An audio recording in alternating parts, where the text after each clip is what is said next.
In this video, I wanted to talk about international traveling with your dog. So a few months back, I traveled with two of my dogs to Europe, and I had a lot of questions regarding how that trip went and things I did to prepare the dogs. So in front of me, I have my laptop with some of the questions that were asked, so I can make sure I kind of cover them all, as well as just some additional things that I think are important to talk about. The first one being, I'm gonna link it because depending on where you're seeing this video, if you're seeing it right off of YouTube, I'll link where I have to my website more information, including the documents that was required to be filled out, or vice versa. If you're seeing this on the website, this is just an additional bonus video, I guess. So there is forms that you need to have filled out. Now, these forms have to be filled out in a very specific way, and this is specifically for going from Canada into Europe. So I would assume it's maybe similar if you're in the United States, or perhaps for Europe coming over here, but I would just double check that. And then perhaps this information will be helpful in where you have to look for that information. So for here in Canada, we had to have certain documents filled out in a very specific way. And what that entailed was a rabies certificate that is signed and completed by your vet, and a document from the Food Inspection Agency. So they kind of work hand in hand. Like, you have to kind of go to both. So you go to your vet first, and then you have your appointment with the inspection agency. And everything needs to be very detailed, as I said. So like, it has to be in blue ink. They're needing to go over like your microchip, the date that your microchip was implanted to the date of your rabies vaccine, the rabies vaccine schedule. So I have laid that out all on my website, and I also put a like mock document. So it's the actual document. I just edit it to show the fields, what needs to be filled out where. And I did this because doing this for the first time for myself, it was very stressful. You have a short window to get it all done in. So for example, you have like within 10 days to get this documentation completed, 10 days of arrival into the European country. So my document will be for arriving into the Netherlands. I also linked in there the link for the Canadian site of if you were going into a different country, whether that would have been like Belgium, or if you were flying into just anywhere else. But I was specifically flying into the Netherlands. So I put that in as much detail as I could. Looking at the website will be the best because I was able to like sit down, write it all down, and put it there in one spot.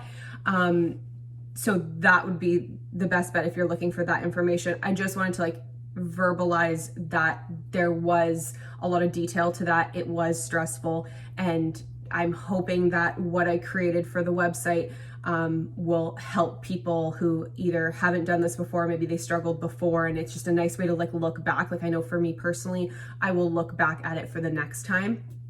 And then into the questions that I got asked regarding traveling with the dogs. And some of this will also apply to if you're just traveling within your own country on a plane. So I got asked how I prepared, like how did I prepare my dogs? So I didn't actually really do much to prepare them in the sense of, you know, a week or two before getting them prepped to go.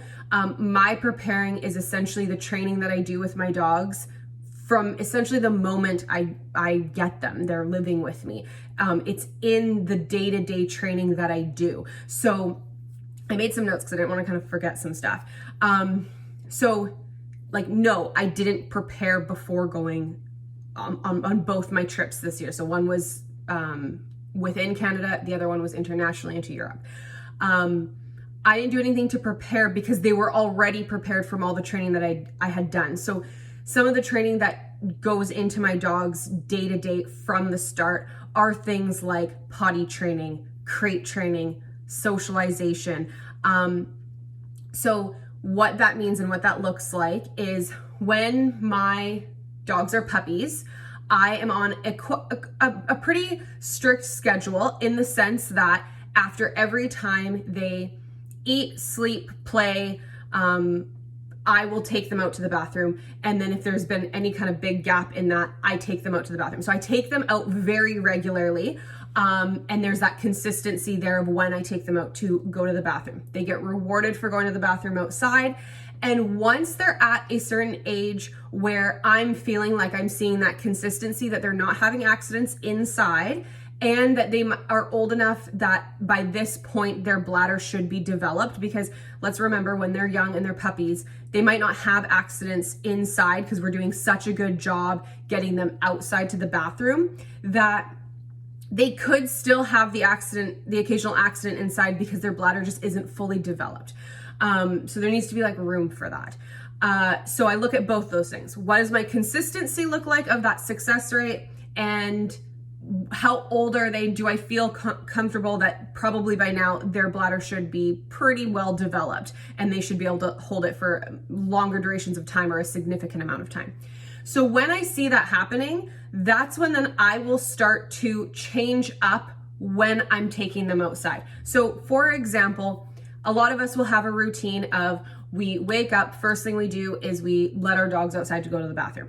Now, again, when my dogs are very young, that is something that I will do. However, when they're older and I feel comfortable that they shouldn't be having any more accidents in the house, I will then wake up. Maybe I will make my breakfast and then I'll take them out to the bathroom. So I'll start to change up what that picture looks like for them, because I don't want them stuck on such a routine where then I'm stuck for the life of the dog, getting up in the morning and the first thing I have to do is go and take them out to the bathroom. Now, this is where this becomes a good point for when you're traveling. So if you're, say, traveling and you're staying in a hotel, it might not be so quickly for you to wake up and just take your dog out to the bathroom. You might have to wake up, you're gonna have to get your clothes on or change your clothes or whatever, get your shoes on and walk through a hotel, maybe go in the elevator, takes a bunch of stairs, and then perhaps even walk somewhere to then potty your dog. So it's not gonna be so immediate. So that's one thing. So that also plays in part where then I don't want certain things to become an expectation to my dog that is a signal or a cue that we're gonna go out to the bathroom. Another thing that you can do is actually put a cue on going to the bathroom. So when you're outside, you can add in a verbal cue, and when your dog goes to the bathroom, you're rewarding that and you create that pattern. Some of my dogs are really good at it, and I have some of my other dogs are not. It's just whatever's on kind of your priority of that and that importance. And then crate training. So crate training is great because it doesn't really matter where I go. If I have a crate, my dog will know that that's a safe space and be comfortable. So then I can travel and go to a hotel. I can travel and go to an Airbnb. I can go to a friend's house. I can go to different places. And if I have a crate, it doesn't have to be the same crate. It's not the same crate for me, depending on where I am and what I'm doing. But my dog can recognize that as a safe space. It's a quiet time. And then I utilize that at trials as well. Socializing. So socializing for me, and this is a big misconception of what socializing looks like. A lot of people think it means let's have every single person come and greet my dog, every dog meet my dog. This is actually false. So what I want to see in socialization is that my dog can look to me for guidance and engage with me in all types of environments, whether there's one person or 1,000 people, if there's busy city traffic or we're out in the woods, whether there's one dog around or 10 dogs around. I want my dog to learn that relationship with me is going to be the best, the most fun, and the safest. So then when we're in situations like at an airport, it's no big deal to them. They will know to look at me. They're not seeking the attention of other people or other dogs. They're seeking it from me. And then in turn, because everything has been a positive experience, if people are moving around them or coming up to us and talking, that's no big deal to them. That's just normal. So that's the other part. One thing I would say, I didn't do it, but something that I would say that could be something that someone could add into their training to prepare for flying is having your dog in a crate and being able to pick up the crate up and down, because there's going to be airline staff who are going to do that to get your dog onto the plane. Another thing, if this isn't part of maybe your lifestyle, is making sure that your dog has time to be in a vehicle. I mean, for me, we do a lot of off-roading, and so that terrain makes it very bumpy, louder, and so my dogs are used to that. So then going on a plane and then sort of mimicking that turbulence is nothing to them. I don't know many dogs that wouldn't have had the training on like being off-road to then a plane, it being that significant. I find that from my experience of all the people I've talked to, they experience that it's not really a big deal for their dogs because of all the socializing their dog has done. They've been exposed to so many environments and sounds, and so that's something to keep in mind. Okay, so I want to make sure I get all this. If I was worried about anything traveling with the dogs that maybe I didn't think that they might be prepared for, I would start preparing as soon as I could. If I knew of something that I needed to make the adjustments right away, then or like for the trip, I would start making that a new pattern for like a week or two prior to the trip.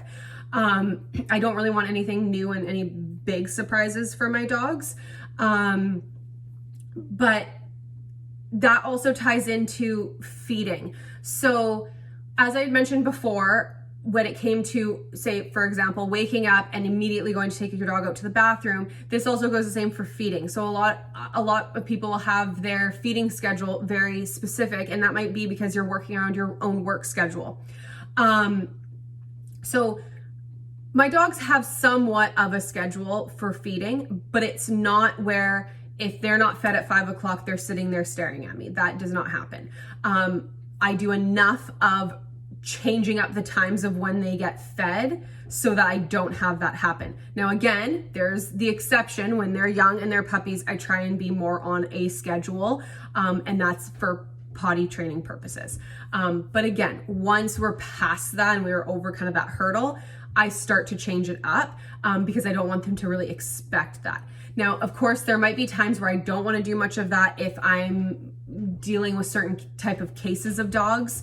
But I just kind of want to give a sort of a generalization, because with everything, there's always an exception.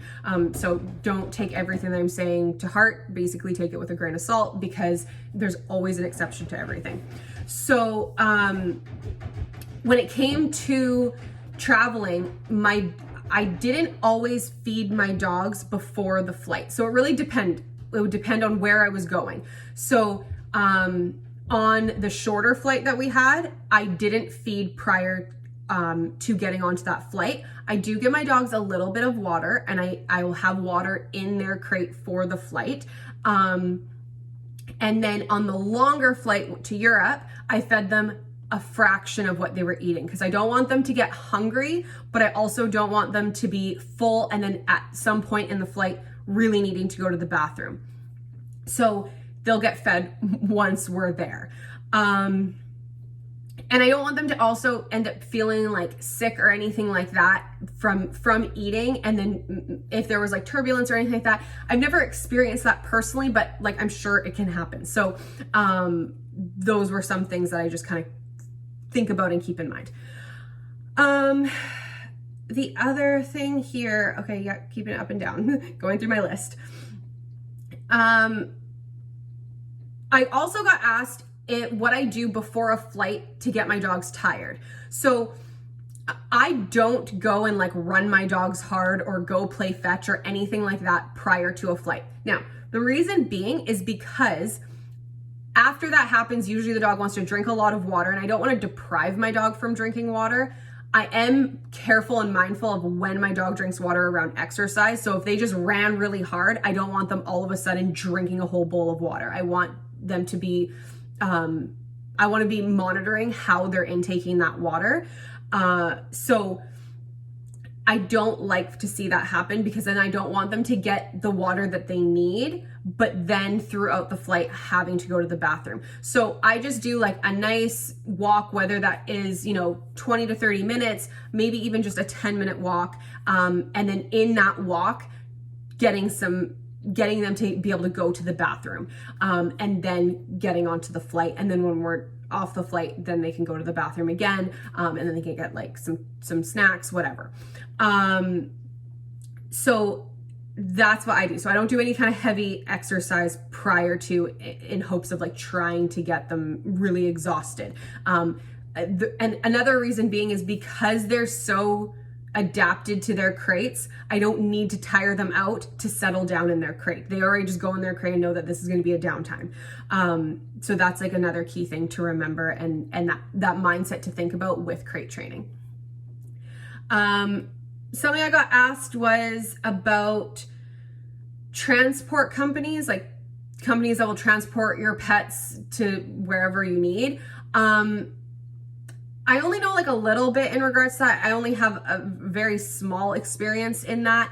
I think it would really depend on what the transport is for. Like if it is for you traveling or moving or like getting a dog, that sort of thing. So I don't really want to speak too much on that, because that would be very dependent on what specifically the situation is. And I'm sure that there's bad transport companies and good transport companies. I always think that if you're looking into that, the best thing to do is like there's a lot of Facebook groups out there for those types of things, and getting people's feedback and getting enough from like one person or another. And I think that would really vary depending on what the specific situation is for the transport and then that need of the transport.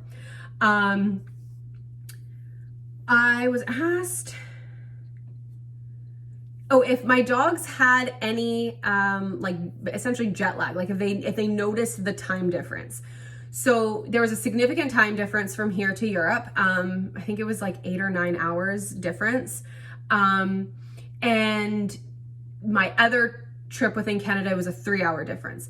I didn't notice anything with my dogs in terms of that time change or jet lag. I had it for both. But Lute, the only thing I noticed with him was both times after the plane ride and in the car ride, he was just struggling to keep his eyes open.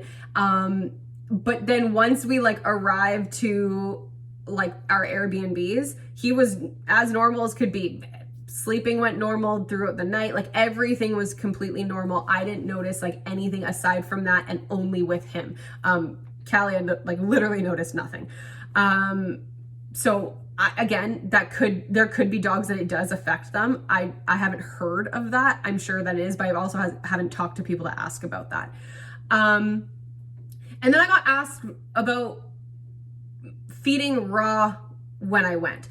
So this question was, I think, specifically for the Europe trip, but I'll talk about on both. So when I did the trip in Canada, when I arrived, I went to a store that carried Bold Raw, and that's where I picked up my Bold. And so I kept the dogs on the same diet.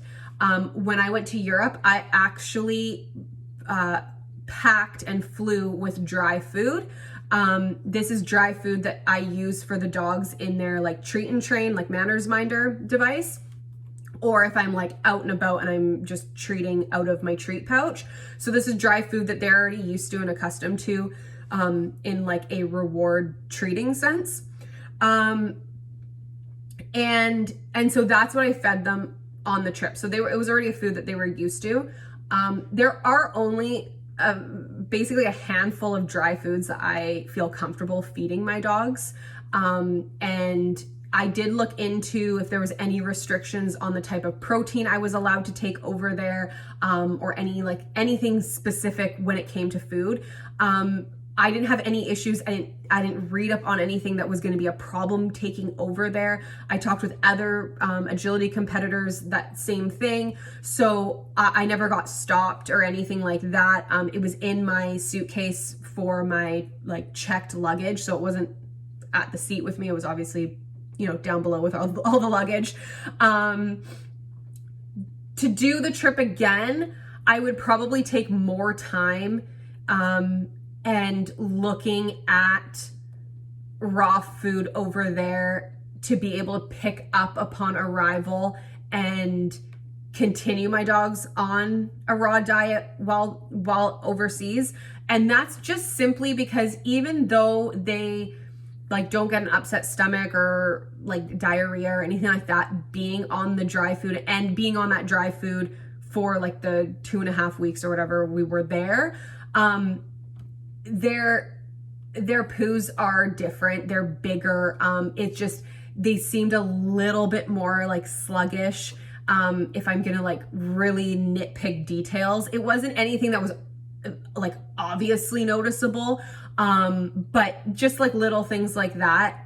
So again, I'm not mad at the fact that I brought the dry food, but I could have done a better job looking at raw food to get there. And when we were actually in Germany, there was an amazing, it was like a deli, and they had all of this raw food for dogs, and it was very deli style, and it was amazing. And we bought a bunch of it and fed that for a couple days to the dogs, and the dogs were just in absolute heaven. And just seeing that energy level from feeding the couple days of that versus the dry food, it's pretty wild to see that difference. It's not anything huge, but I very much analyze the dogs a lot. So just seeing how their energy level is, how their attitude is, all those little things. So yeah, so that's what I would do next time if I could make that happen easily. It might not always be so easy to do that. I was just more concerned not finding the food that I'd be happy with. So I was just I'll just bring my own that I know is going to be fine. And then I'm trying to think if there was anything else. I just want to make sure that I got everything here to talk about. Okay, let's see.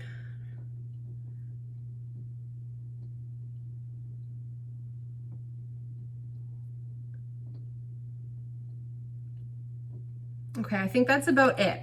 If there are any more questions, leave a comment. I'll try and get to them as quickly as I can, because this video took a really long time for me to eventually get to, and that just basically took making sure that I had all those documents for the website, because I think that was the most important one, especially because there was such a importance on the rabies vaccine schedule, as well as how the documents are filled out. So I wanted to be able to give as much information as I could on that. Other than that, I can't stress enough, the biggest thing is how you're raising your dog, the everyday training, the working on engagement with you in a ton of different environments, whether it's busy, quiet, working up to those busy environments. So not just one day, you're always working in your backyard and doing that training in your backyard, and then all of a sudden going to a busy city, but really working up to those higher distraction areas, and that becoming a normal for your dog. So that I think would be the biggest things that I have to say, versus anything very specific before preparing for a flight. Yeah, because like I said, there was really no real preparation aside from getting documents filled out.